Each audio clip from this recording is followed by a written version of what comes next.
our show is it's going to be unique. You are what you do. You can say any amount of things that you want to say, but what you do is what everybody sees. People are like, oh, I'm just going to JV it. Like, it's just JV it. Like, what the hell does that mean? I cannot tell you how excited I am to hang out with you guys today, so thank you so much. Well, then that end buyer could come back and say, well, I didn't fully understand that it was subject to. That's not a thing. Like, the SEC has thought of all of these things. They've been here since 1932. And you can do what you want with your property. Buyers have time, they have negotiating power, they have options. Oh my gosh, I am blown away by your inexperience, and they've been in business 20 years. And that includes things other people put on your property, right? It's your property to be okay. Suddenly, Cousin Jimmy's in a lawsuit. Innovation is replacing one contract or one obligation with another. Out with the old, in with the new. Yes.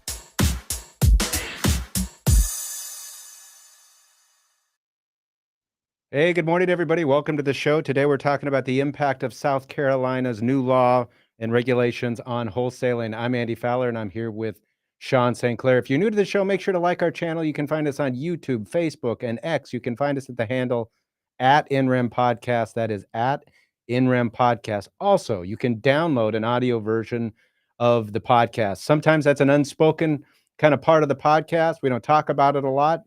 But we're getting more and more downloads each and every week. So if you go there, download it on Apple or Spotify, leave us a review. We would greatly appreciate it. It helps us out a ton. With that, we're going to go to Sean, who has our legal update.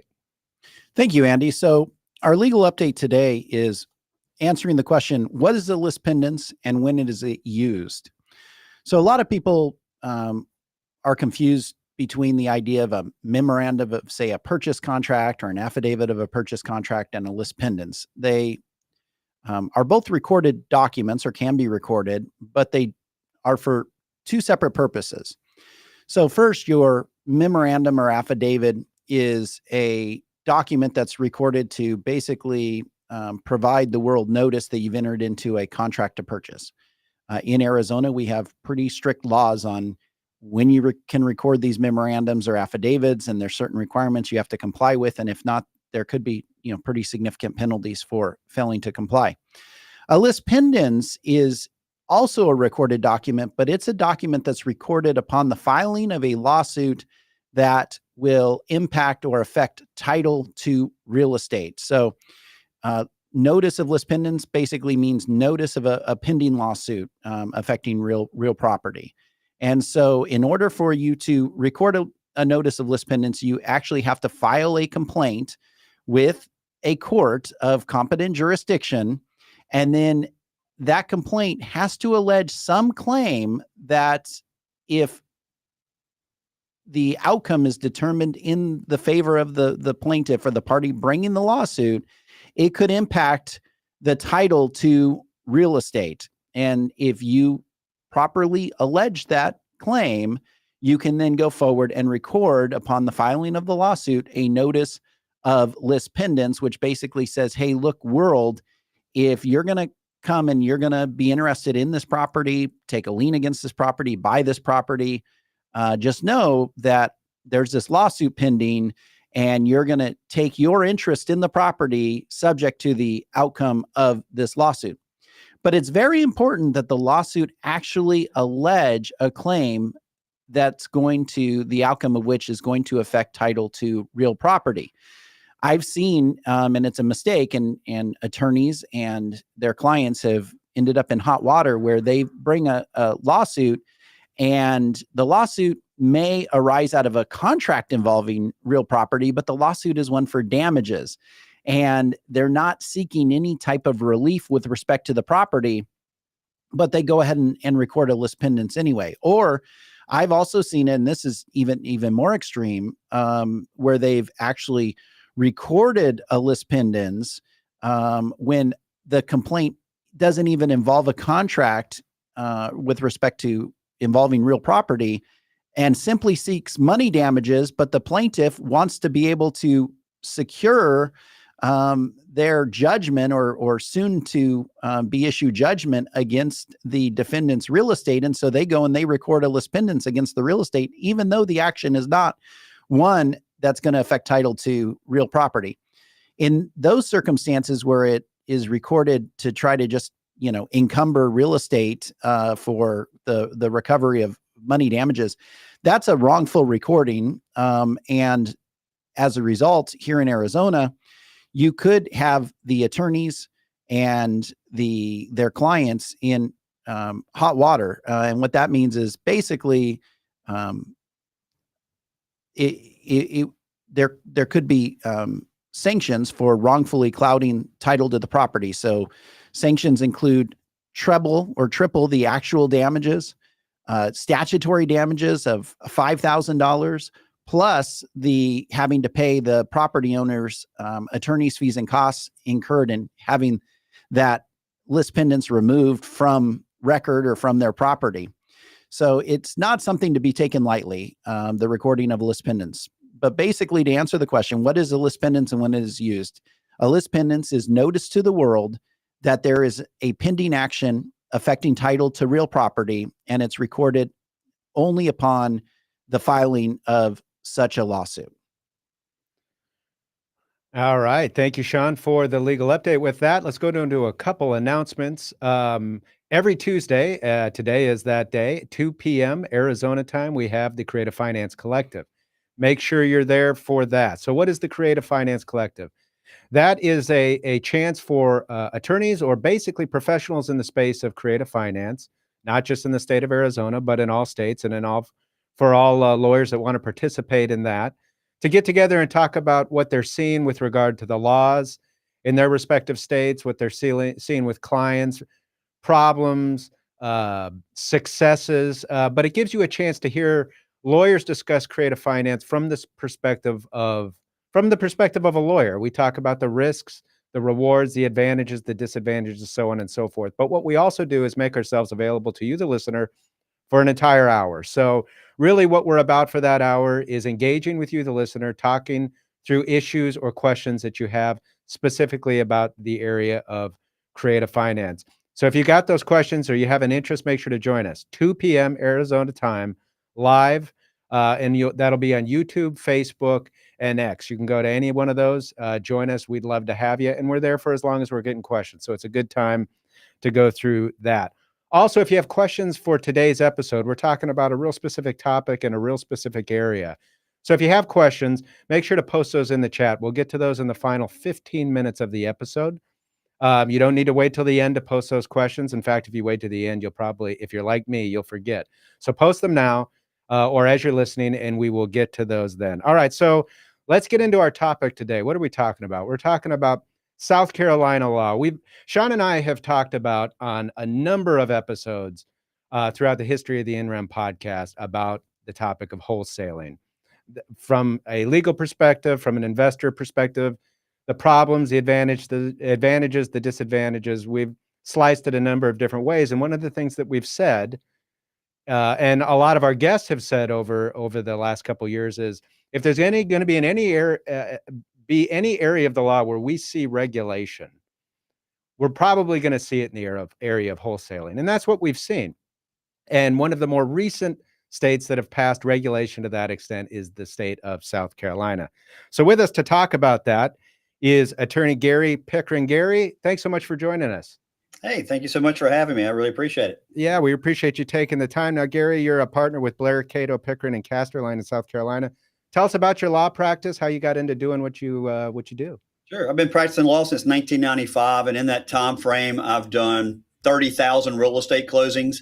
Our law firm mainly does real estate closings. That's what our bread and butter is. We do a little bit of estate planning as well, but we have 6 offices in South Carolina. I am just really passionate about working with investors, working with realtors, working with investors. I think that's one of the things we need to really kind of change that mindset and have these two groups work together. I know that's been a clash for years, but I think there's advantages for both to work with each other. I also am a real estate commissioner in South Carolina, so very intimately familiar with how South Carolina has come up with its law, as well as Pennsylvania's just passed its new law on wholesaling. And so that's kind of what we've been doing, and look forward to talking more about it today with you. Yeah. So Gary, what are your duties and responsibilities generally as a commissioner in South Carolina? So there's a practice act for real estate agents. It defines what the practice of real estate is, how you have to be licensed for it, and then it sets out all the rules and regulations for a real estate licensee, i.e. a real estate agent. And so as a commissioner, we sit in judgment of the real estate agents when they act outside of that statute. If someone practices without having a license, and then the other thing we do is for somebody wanting to become an agent, we have to make sure they meet the qualifications. And a lot of times that means talking about their criminal past, which is not always comfortable doing sometimes. You see a lot of bad stuff. Now, have you been or are a real estate broker also? Yes, I have a broker's license. I've had a broker's license for, 20 years. I teach real estate agent classes. I have my own podcast called Dish and Dirt. And, right now we've been spending months talking about the NAR settlement and how that affects buyers, sellers, agents moving forward. But so in order to be able to teach a lot of the classes that I teach, I had to get my broker's license. I don't actually buy or sell real estate using the broker's license, but I do have it so I can teach. But it also kind of gives me an understanding of what real estate agents do, why they do it, what their regulations are, to try to help them and help agents and investors understand working together is in everybody's best interest. How often does your podcast air, and where can it folks airs find it? Every Thursday morning? It comes out about 5 a.m. for our early risers who like to work out. I'm thinking about 200 episodes so far. Okay, cool. And they can find it on any platform. Just type in Dish and Dirt, DISHIN Dirt, and you can find it on any platform. Apple's usually the one most people find it. Very cool. We'll jump on that. Tell us about, I understand you're the founding member of the installment method. Tell us about that. Yeah, so when this wholesaling mess started coming about several years ago in South Carolina, it's now statutory, but it actually came out and started coming to the forefront due to a couple of matters before the Real Estate Commission. One involved a wholesaler, whether they were acting without a license, and we can talk about that later. And then a second one involved a real estate agent advertising and marketing property for an agent or for an investor. When I started seeing this, I sat down and talked to some of my investors. Some of my biggest clients that we've ever had in my 30 years are investors. And I tell that to people all the time. A good real estate agent might send you 1 or 2 closings a month, but a good investor themselves might send you 6 or 7 a month. And my biggest client is an investor in California, sends us so much business, refers everybody else to us. So once some of these cases started coming down, I started speaking with some investors in Columbia, South Carolina that I was friends with, saying, this is what we're looking at. And these guys were like, well, what are we going to do moving forward if we can't wholesale? And Adam, or I think it was Alex rather, said, how about if we looked at an installment contract for this one particular closing? And light bulbs went off on all of us. And we all just looked at each other and started laughing and said, that's the answer to wholesaling in South Carolina. And so we created a teaching program that teaches people the values of the installment method, not just in places where you can't use wholesaling, but even in places you can. It's kind of, I think as Pace Morby or Eric Brewer would say, you need to have as many arrows in your quiver as possible. Pace has created a tremendous program in subto. Eric and his novations was so revolutionary. And they were a lot of the inspiration for us, were those 2 guys. But coming up with just another option, another opportunity that would give us different, each one does different things. And that's why we came up with it. And it's been very successful so far for a lot of our clients. Very good. Well, let's dive into the topic. So we're here to talk about wholesaling specifically as it relates to South Carolina. So why don't we just start here? What is the law everybody's talking about? It's gotten a lot of buzz. Sean and I are out here in Arizona, a million miles away from South Carolina, and this came up on our radar screen right away. Tell us about it. Well, once this law passed, I either became infamous or famous, whichever way you want to look at it. A lot of people said I was the one who passed it. I had nothing to do with passing it. The interesting thing about wholesaling in South Carolina is that we've seen this for many years coming. This wasn't like all of a sudden out of the blue this came. The Real Estate Commission, which I am a part of, had for many years prior to me even being on the commission, had this anti-wholesaling view. They looked at it as basically operating as a real estate agent without a license. And so the overwhelming opinion or belief of the commission was it needed to go away. At the same time, you have the Realtors Association, the same thing, wanting it to go away because they believed it was, getting a commission without being licensed. And so, as I mentioned earlier, we had 2 cases that came before the Real Estate Commission. The first one that came before the commission said we had a wholesaler who had just done a simple wholesale deal, but the seller of the property brought a complaint saying that I had a contract with this guy to sell the property. The next thing I know, this real estate agent's advertising my property for sale. They're showing my house. I didn't know anything about these people. And to make matters worse, my sister tells me they sold the property for $30,000 more than me. So the real estate commission at that time opined that in order to wholesale, basically, you had to have a license. You could not market, you could not advertise property without a license. And so at that point, the reality of it was, if people who were wholesaling in South Carolina 3 years ago, they were getting cease and desist orders. If somebody turned them in and said, I believe this is a wholesaler, then they were getting cease and desist orders. One real estate agent I know had told me she had turned in like 15 people and her goal was to hit 50. She was turning in anyone who was emailing her, texting her about properties. It was a wholesaler. She was turning them in. So fast forward to last year, the Real Estate Commission had been approached by the legislature, and they said, with the Realtors Association's help, we want you to come in and revise the profession's statute for real estate agents. It's 40-57. And so at that point, we went in to clean up a lot of the rules and laws as it pertained to real estate agents. Had nothing to do with wholesaling, it's just fixing those problems. At that point, the commission decided that they wanted to use that opportunity to stop wholesaling. Now, I had to recuse myself because obviously I was working with the installment method. So I've been recusing myself from wholesaling matters for well over a year. But what I was able to find from watching what they were doing, because it was a live feed, was that they went in and put statutory language in, which essentially defined wholesaling, which we'll talk about, said in order to be a wholesaler, you have to have a real estate license. And then in perfect lawyer fashion, they turn around and said, now that you have a license, you can't do it. And so, people like Jerry Norton reached out to me and said, this seems stupid that South Carolina's doing it. I'm like, no, it's brilliant. They have no jurisdiction. So in order to create the jurisdiction, they have to say, in order to wholesale, you got to have a license. And then once they say, now you got to have a license, now I got jurisdiction over you. Now they can tell you can't do it. And so that's why the statute came out that way. So a little bit more history as well. Tell us, when did the law get passed and when did it go into effect? So the law came out sometime around April of 2024. It was passed very quickly. I had never seen how these things, behind the scenes of how these really are done in South Carolina. But once the Real Estate Commission finished what they wanted done in it, the Realtors Association looked as well, then it went to committee then passed it to the House and then the Senate. And it literally passed at like 11 o'clock the night of, or whatever the time frame was. They had to have it passed by a certain time frame, and it passed with like 1 hour before the session ended. If the session ended, it would have to start all over. And so I believe that was sometime in March or April that it passed. It became effective in May when Governor Henry McMaster signed it into law. As soon as it was signed, it became law. So it has been law, and it can be found at South Carolina Code 40-57-10. I will caution you, however, that you got to be very careful and look when you search for the statute to make sure it does say 2024 on it, because most websites are still showing the 2017 version of the law. A lot of them have not updated to put the new version on it. Gary, let's break down this law a little bit as far as the language. So you mentioned it defines wholesaling. So what's the definition that they give to wholesaling? What is it? Sure, that can be found at 40-57-30, which is our definition section. They've increased the definition from like 10 to like 50. The definition is number 44, and I'll tell you, I'll basically read it real quick to you. It says, having a contractual interest in purchasing residential real estate from a property owner. So you see there, it's residential real estate only. Then marketing the property for sale to a different buyer prior to taking legal ownership of the property.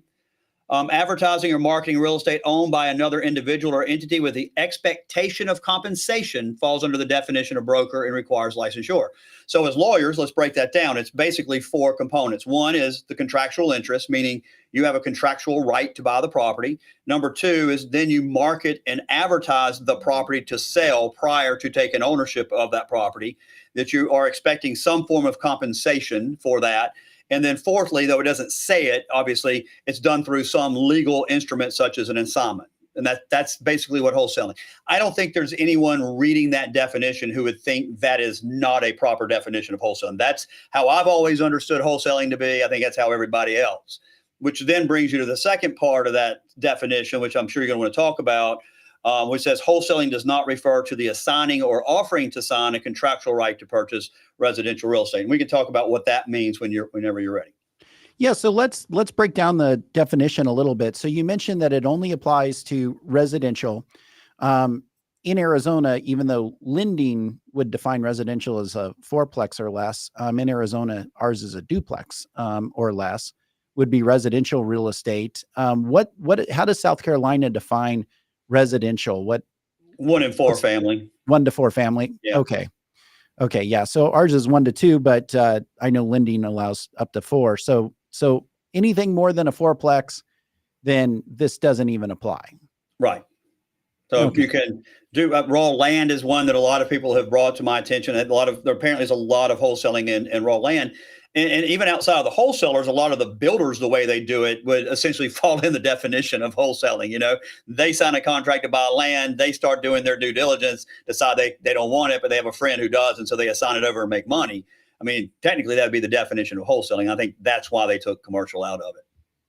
Now, also within the provisions, it talks about for compensation, Right. as well as doesn't prohibit the assignment of a contract. So a lot of investors have their entity that they put down on the purchase contract, but that's not the entity that ultimately takes title. It's an affiliate. It's, Right. wholly owned by the buyer or by the members of the buyer. That would be fine then, right? At any point you could say, hey, I'm going to assign it to an affiliate during this transaction without an issue. Right. And that's the thing here is when it says wholesaling does not refer to the assigning or offering to assign a contractual right to purchase residential real estate. The thing I think everybody needs to understand is not every assignment is wholesaling, but every wholesaling transaction does involve an assignment. So what a lot of people have tried to say is, oh, well, I assign contracts. So it says right here that assigning contracts isn't wholesaling. No, that's not what it says. You have to read the entire definition together to see what it means. What they're getting at, and just like you said, if I sign a contract to buy a piece of property, I decide I want to put it in my wife's name instead of my name. I can assign the contract to her. Clearly not a definition of wholesaling. I might decide to sign a contract to buy something and decide to put it in my law firm's name, Blair, Cato, Pickren. So I just assign it to there. That's clearly not marketing and advertising. I'm not expecting compensation for that.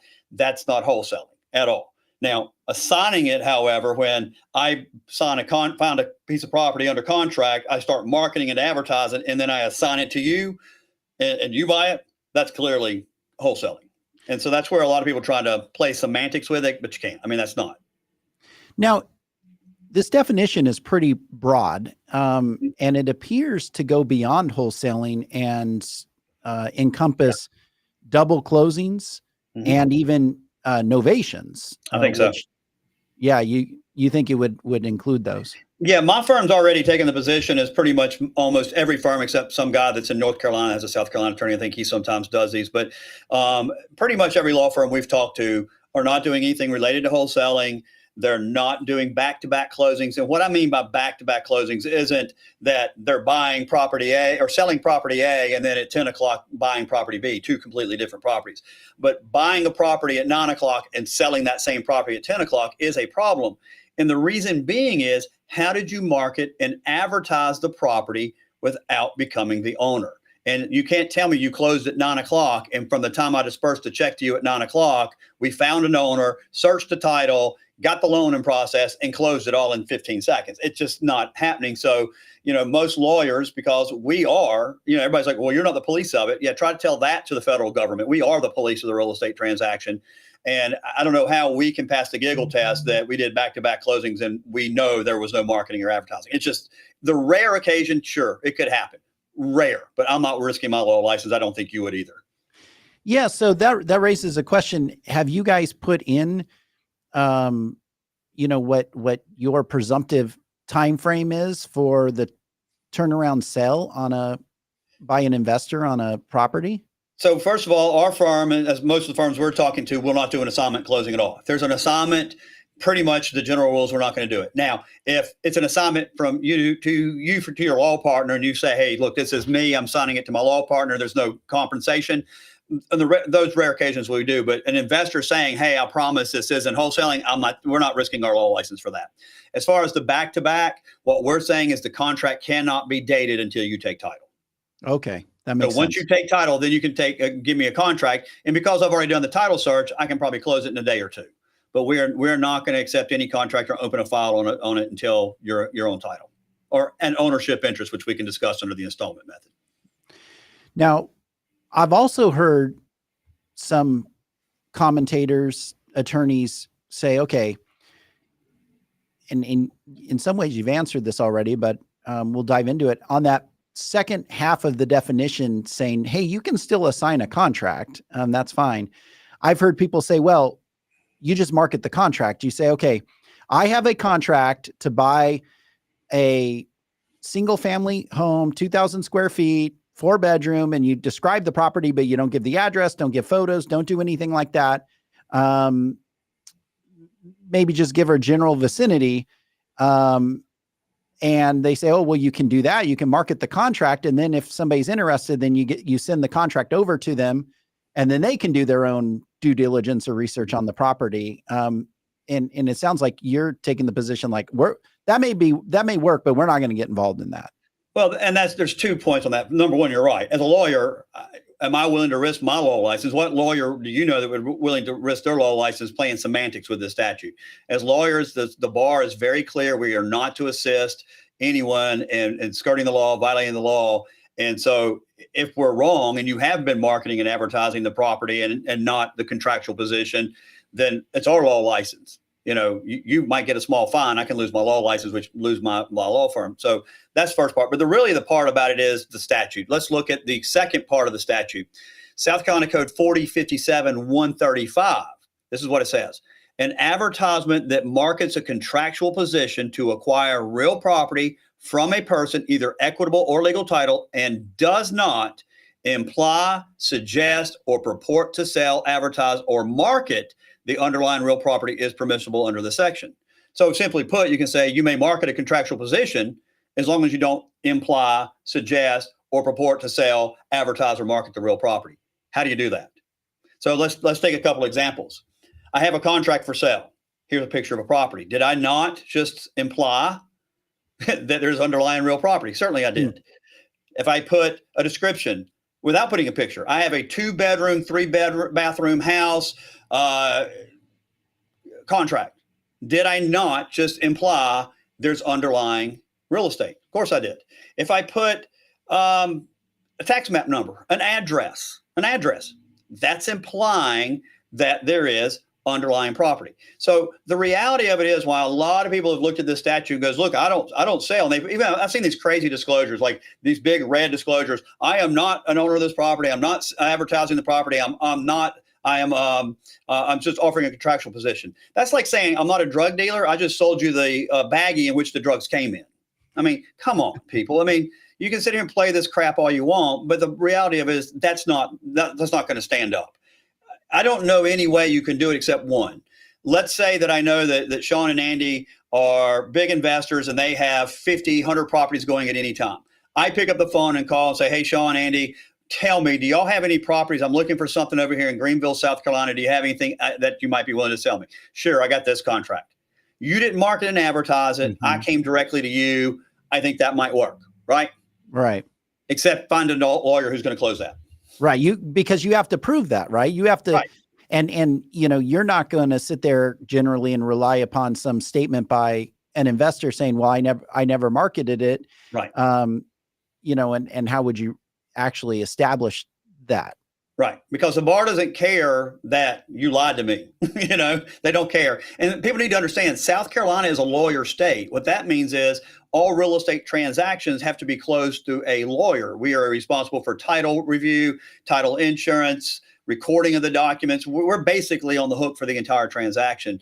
And the South Carolina bar, the South Carolina Supreme Court doesn't really care that you might have lied to us. We're the eyes and the ears. We have to make sure that the transaction is being done properly.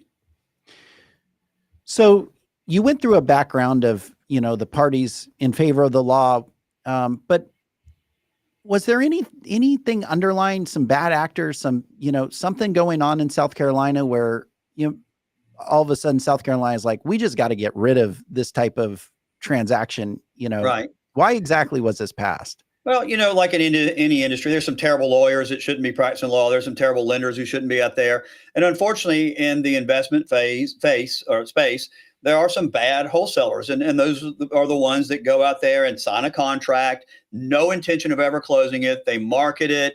They can't sell it because they don't know what they're doing. They get extension after extension after extension, and then eventually they just ghost their client. And then the seller's stuck there with no closing, no ability to go after the seller, don't have any way to really get in contact with them, and the earnest money was never paid. And so what happened, in my opinion, is the cases that kept coming before the real estate commission was usually somebody who was older, a minority or a woman, and they would come up and say, I've been taken advantage of. I sold my house under a contract to Andy for $100,000. And the next thing I know, Andy's not returning my phone calls, and Sean pops up, and I don't know who this Sean guy is. And all I know is that he paid Andy $50,000 and I still got $100,000. And it's a compelling argument when you sit there in front of real estate professionals saying, this isn't right. Why didn't you just hire a real estate agent? The real estate agent could have got you $150,000. Now, let's be honest about that for 1 minute. That's not necessarily true, because if it was true, CarMax wouldn't exist. Because I can sell my own car for a whole lot more money if I market and advertise it myself versus going down to CarMax. But why do I go to CarMax? I don't want people coming to my house. I don't want to test drive a car with somebody. I don't want to hope their check doesn't bounce. I don't want to hope they don't kill me and take my car, right? I like the convenience of just taking it down there, handing the title, getting my check on the spot, right? Even if I sell it to you, it might take 2 weeks to get the check done. And so people sell real estate the same way. Some people don't want to deal with an agent. They don't want people in their house. They don't want to have to make repairs. They're willing to sell it for less money because they have certain needs right now that need to be taken care of.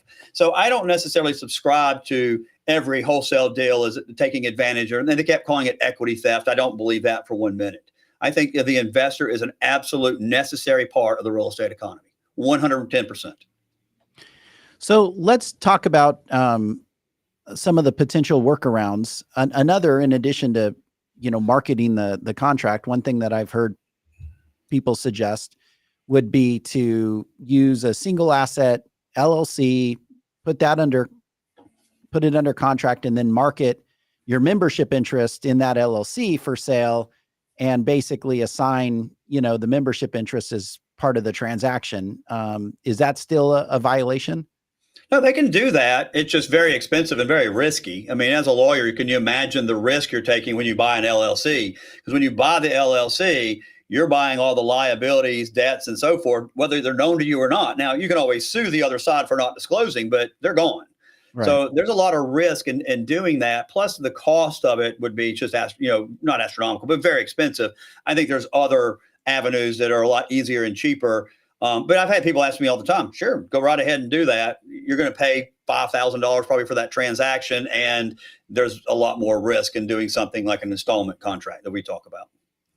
Another method, and this is one of my pet peeves because I don't think people do them right, are land trusts. So you basically form a revocable trust. In this case, presumably the buyer would be the grantor, would create the trust, put the trust as the purchaser under the contract, and then at closing assign the beneficial interest of the trust to the end buyer. Is that something that's, workable under the statute?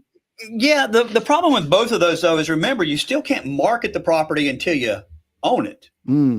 So it's still, because I remember that's the definition here. I mean, in South Carolina, you may not market or advertise property until you have an ownership interest. So even if you set up an LLC, you set up the trust, until the trust takes title, we're not selling it. So or marketing it or advertising. So once you take possession of it, you're still 30, 60, 90 days away before you're going to be able to sell it to somebody else. So you're still having to come up with your money to purchase the property and do the rehab yourself.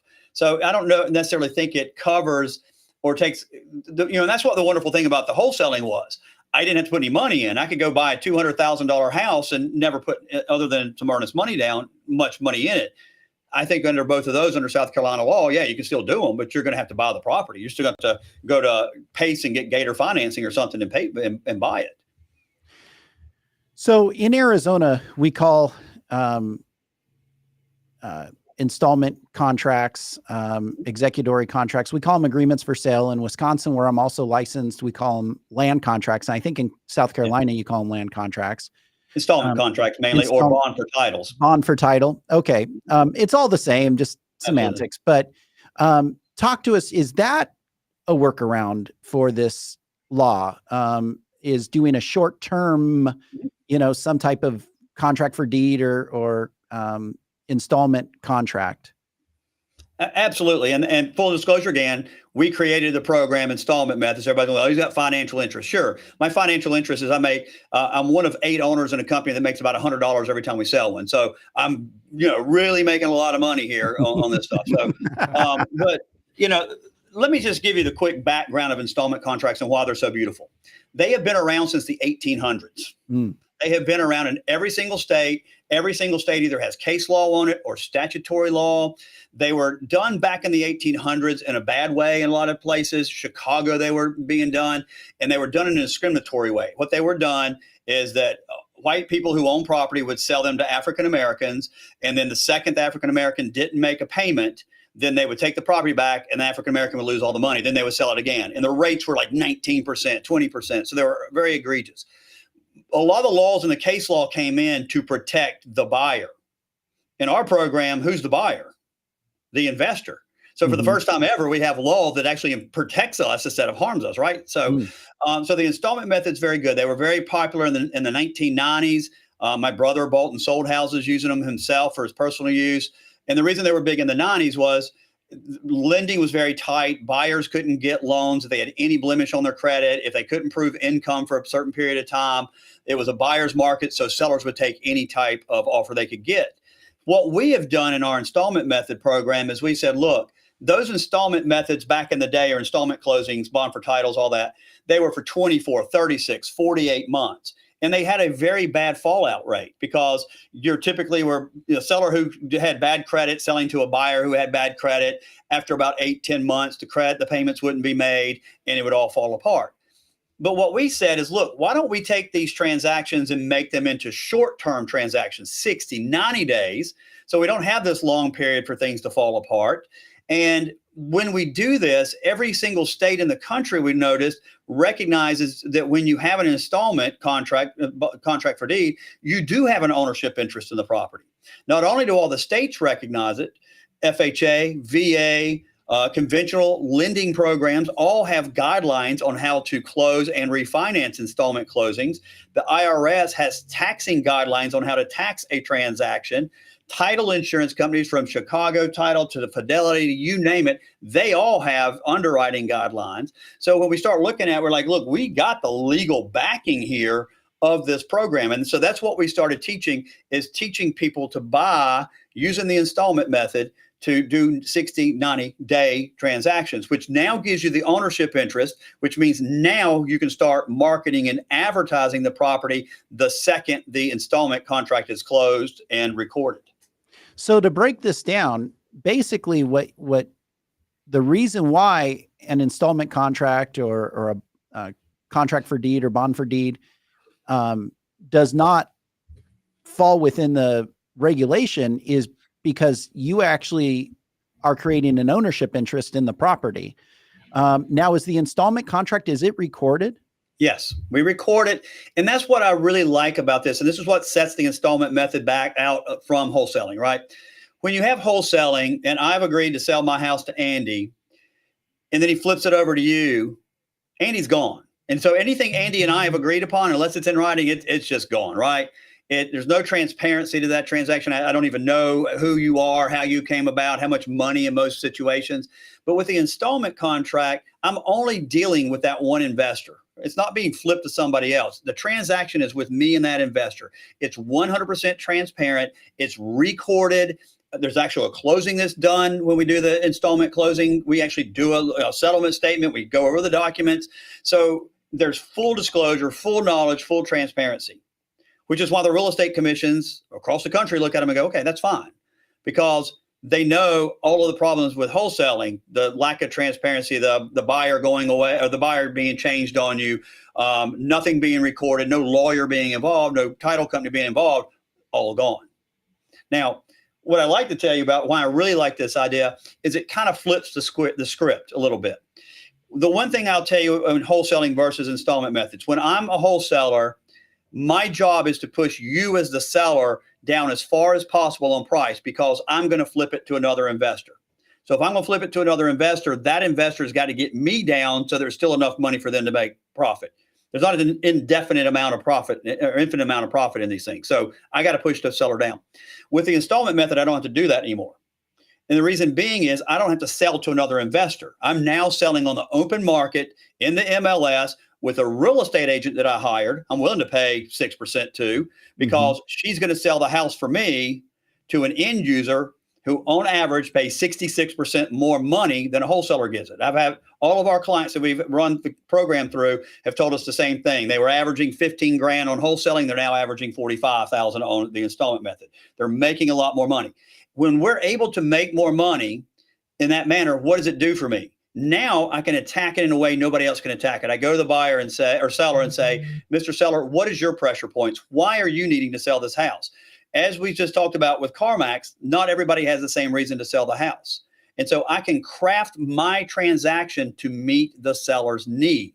I can offer more money because I got more money to play with. So I'm going to beat every wholesaler, but I can beat everybody else also because I can craft it, right? I'm going to do a 90-day installment contract with you. What's your biggest reason you can't sell the property? I got nowhere to go. I got no houses. How about if I let you keep possession of the house for 60 of those 90 days and you don't have to pay the mortgage payment? I'll pay it. Your payment's $1,200 a month. I'll make the mortgage payment for you during that time frame so you get to live free for 60 days. What seller isn't going to jump on that? Right. And so it allows me to flip the script to make it more seller-centric versus investor-centric, even though it's still investor-centric. But if we can make the seller, we can find their pressure points and resolve those pressure points, I'm going to get more contracts than everybody else. So if I'm a seller, though, I'm pushing back a little bit, saying, okay, this is going to be a recorded document. And, obviously I'm coming at this from an attorney knowing what I know, but, if it's a recorded document, and what happens if we get to the 90-day point and you decide you just can't perform, you can't pay the balloon payment or whatever it is on that 90th day, how do I get my property back? Two ways. Well, in South Carolina, each state does it different. So I can tell you in South Carolina, you do have to foreclose on that interest. You can't just evict. It's got to be a foreclosure. But there's two things to understand. One, if the buyer doesn't perform, the seller could sue them for non-performance, right? And you got to record a document saying what your performance is. And so I can sue you for my damages for performance. But the reality of it is this. If I do a 90-day deal with you and I should be able to make 66% more money, if I've blown that, I shouldn't be an investor in the first place, right? Because if I can't value within 66% of what this property is worth, then I'm an idiot. But let's just suppose something happens, the economy collapses like yesterday when the stock market collapsed, and say, I can't get out of it. What I can do is I can go back to you as the seller and say, look, I am very sorry this didn't happen, didn't work out the way it's supposed to. I'm not a bad guy. I'm not trying to screw you over. What has to happen now is you got to foreclose on me in South Carolina. That's going to take you about 18 months, 12 months, 18 months, and it's going to cost about 5 or 10 grand. I'm not that guy. I'm going to convey it back over to you through a quitclaim deed, canceling the transaction. I'm going to let you keep the down payment and the monthly payments I've made. And in exchange for that, you'll just sign the release saying that we've released the contract. Now, a seller's going to go talk to the lawyer. And what the lawyer is going to tell them is the same thing. Well, in order to get rid of them, you're going to give me 10 grand and you're going to go to foreclosure. And at the end of the day, you'll get the property back. They're giving it to you back now without any effort and letting you keep the money, accept it and go away. So that's the reality of these matters. So to make a seller feel comfortable in that case, because obviously that's on the back end where they don't perform, can the investor say pre-sign that quitclaim deed and deliver it to escrow with instructions? Well, no, and the reason being, and I don't recommend that. Maybe some states you can, but certain states like Georgia, New Jersey have requirements that once the deed is signed, it must be recorded within a certain number of days. So lawyers aren't allowed to hold them. Title companies aren't allowed to hold them in escrow. As a lawyer, in order to have a valid deed, it's got to be signed, sealed, and delivered. And so there would be some argument that holding the deed in trust means that you didn't have delivery of the deed. Most of what we've seen so far in the year that we've been doing it with our investors is the sellers aren't concerned about that. If you're a good investor and you can show them a good track record of closing and show them and be honest, and that's what the whole idea of this is, that investors to be upfront, honest, and transparent, then we don't have that problem. And we haven't seen that our sellers are really worried about that. Most of them have financial problems they need taken care of, or they have nowhere to go and they need that situation taken care of. And that's their biggest concerns. You mentioned one of the advantages is the end buyer can purchase with financing. Mhm. I know the VA, FHA have like an anti-flip rule, which requires, seasoning of that property by the investor. What happens if you have an end buyer that comes forward and, they want to close, but VA, FHA won't fund because of the anti-flip rule? Is there a workaround that you guys have come up with? So everybody understands all this. If it's a cash deal on the back end, that's fine. If it's a conventional, there's no problems. Right. VA under an installment does not have a seasoning rule. So VA, you can close a VA loan without the seasoning rule. The FHA seasoning rule is 90 days from the seller taking ownership interest. They don't define it as deed recording, which is the problem. So some lenders, and this is where it becomes an underwriting issue because I've researched this tremendously. I talked to 6 different lenders. 5 lenders told me they look at it at the day that the installment agreement was recorded. Once that's recorded, that starts your 90 days. Once you hit 90 days, then we can go under contract, then we can close it. The other lender said, no, we're very conservative in how we read that. We read that as deed, once the deed is recorded. So we can't do an installment closing period that way. Now, the interesting thing is if you think about it from a deed, what they're saying is I could do a 30-year installment contract, make payments to you for 28 years, and 2 years before paying it off in full, I sell it to somebody else. And they're like, oh, no, that's a flipping rule. That's clearly not flipping. So that's why I don't believe the one lender's right. But it ultimately comes down because there's no guidelines. There's no clarification of the statute anywhere. It's kind of a lender-to-lender decision on that. What we found is when they go by the 90-day rule of recording of the installment is we're telling people, go ahead and get a letter of intent signed saying that I, the buyer, will, once we get to the 90-day mark of your ownership, we will then record, we will sign an installment agreement with you, we'll sign a contract to buy your property. And then we sign the contract on the 90th day. We may have to do an extension with our seller to get it to 120 days. You get that by paying them more money, which you get credit for, right? If I give them $5,000 to extend it, it comes off my purchase price. Right. So it's not losing the money. That's one way. The other way, if they will not do it, if it just can't work that way, is the lender gave us 2 suggestions. One is you go back to the original property owner and have them sign the contract as well. And then they sign the deed with you as well, which means they're going to find out how much money you made, which may be okay if you've done a lot of renovations. They don't care. The other way was go ahead and have them record the deed. I would never do that as a lawyer. I mean, why would the seller convey the deed if they hadn't been paid in full? So that's one way of doing it. And I guess they could record the deed and take a mortgage back, but you're still behind that other mortgage. At that point, you're subto. Right. So it sounds like under the first method, what you would do is basically you would have the contract between the original property owner / seller, the end buyer, and then you would unwind the installment contract but only effective upon closing. So you would get your markup or whatever. Yeah. How that lender wanted, that one wound up closing. Eventually what that lender did is they went back to underwriting and got that underwriter just to let it close based on the 90 days. And I will tell you this, out of all of our clients that have done these, we've had one FHA that was an issue. And that was only one. And that one wound up resolving itself. But yes, I think the way it would be is, I still have my installment contract. And then what I would do is have the seller sign, I would sign. So both of us are signing the contract. He's selling the legal interest. I'm selling the equitable or contractual interest, whatever we call it in each state, to the end user. And so we all signing it. And then we'd have to have an agreement signed as to the distribution of proceeds. What happens under this method if because obviously with the land contract, title is still in the name of the seller. And so you find your end buyer, you fund escrow, you're ready to close.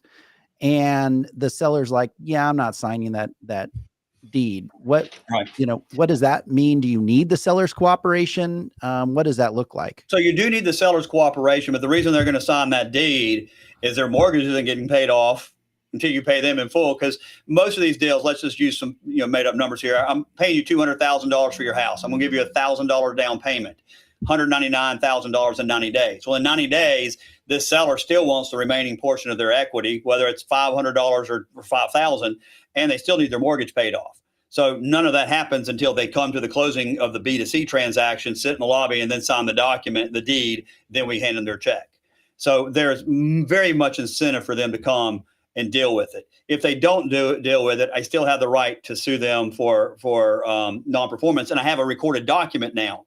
Right. That's a big problem in wholesaling, is that, I've got a contract, and the next thing I know, I go to close you out and find out you sold it to somebody else. Well, you're not selling it to somebody else with us, because I've got a recorded document of own title. So basically, if I understand correctly, under this method, the only document that the seller signs so that the end buyer can purchase is the deed. They don't sign a settlement statement. They don't sign any of the closing documents. They simply sign and deliver the deed. Right. We treat it as an A to B transaction, and then a standalone B to C transaction. On the B to C transaction, they sign the deed, and there's a payoff to them on the settlement statement minus whatever liens we have to pay off. How does insurance work during that 90-day period? Who's responsible for it? Who's the primary insured? The whole thing. How's that structured? So we tell the seller, do not turn off the insurance. Your lender's requiring you to have insurance, so keep your insurance in place. And then we tell our investor, if you're worried about, you go get your additional insurance policy if you're worried about that. And we don't give advice on insurance, so we tell them they need to talk with their insurance advisor. But what most of their insurance advisors are telling them is, the title's still in the seller's name. Seller's still got the insurance. House burns down, the insurance will take care of that. Any money that you've put into the property, if you've put in, renovated the kitchen, you might be exposed there, or you might need to look at doing a renter's policy or something. But for them, we advise them to talk to their insurance companies about that. Yeah. So it sounds like that what the insurance professionals are saying is that the seller still retains an insurable interest in the property by being, still on title. Right. And because of that, they can maintain the insurance in their name. Has there been any recommendation that the purchaser come on as an additional insured? No. And, these things are for such short periods of time, 60, 90 days. I've been doing some for 15 and 20 days. So we have not run across that yet. Our insurance companies have not told them to do that.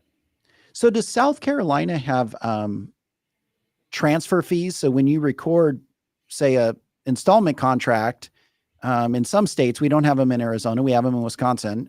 You have to pay sometimes a pretty hefty, tax or fee for the transfer of the property, even on an installment contract. Is that something you have in South Carolina? And how do you guys do it? Not for the installment contract, only on the deed. So when they do the closing, that B to C, you got deed stamps on the A to B deed and the deed stamps on the B to C deed. So you'll have the two deed stamps at the B to C.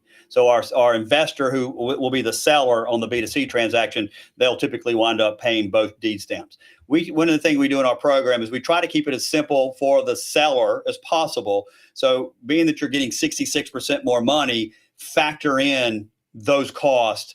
And basically what you want the seller A to pay is the sales price minus whatever they're getting for the down payment and all the other fees covered by the buyer, which would be the investor. We tell them to figure these numbers out in their deal. Because it just makes it a very clean, simple deal. It's hard for the seller to argue they were taken advantage of when they didn't pay a single fee to sell the property. Right.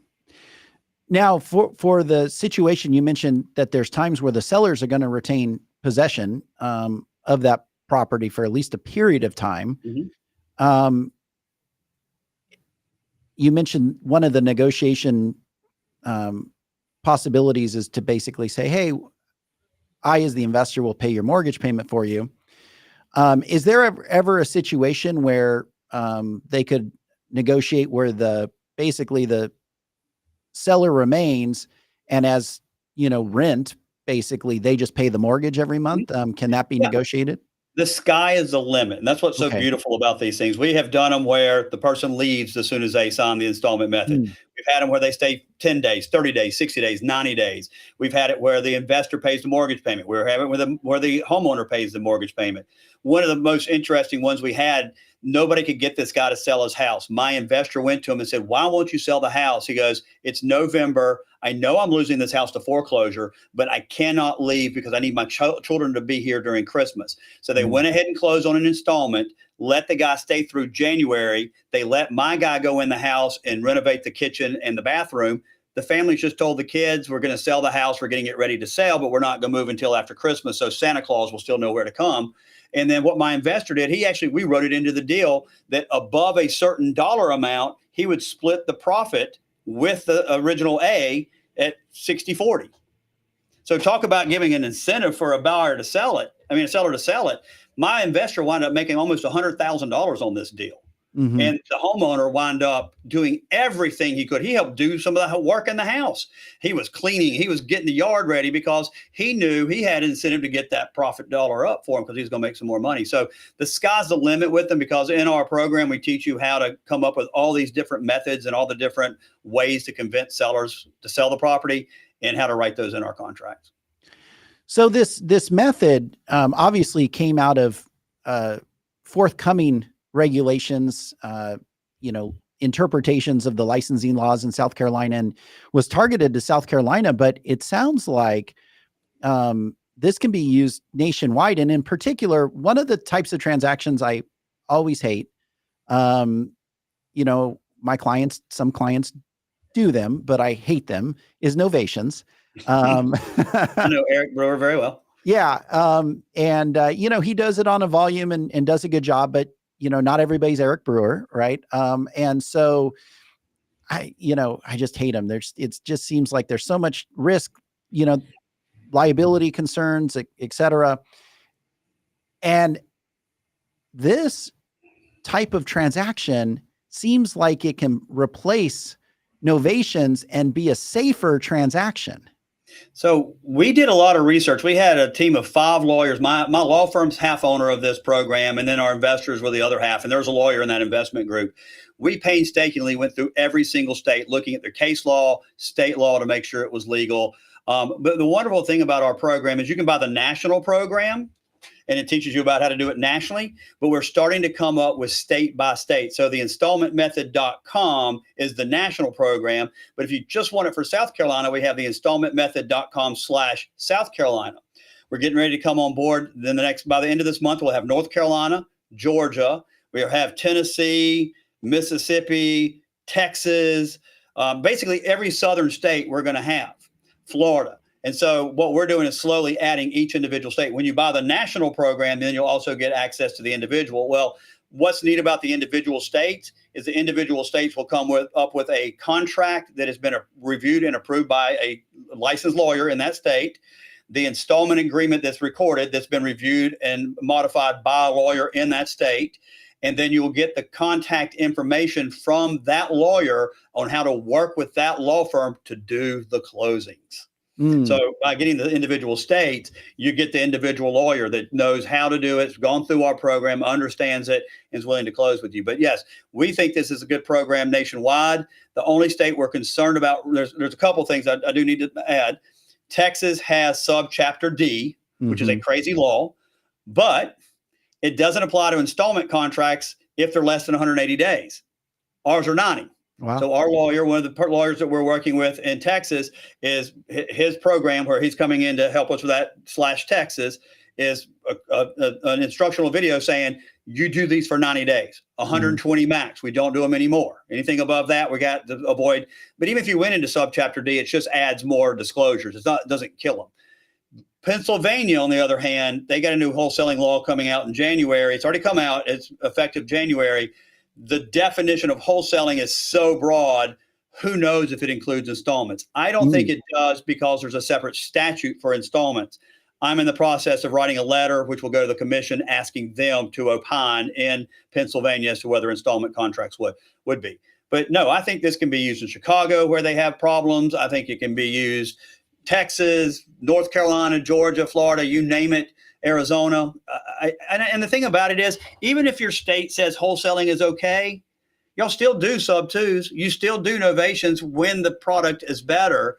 I think installments are better than wholesaling because I have an opportunity now to list properties with real estate agents, make more money.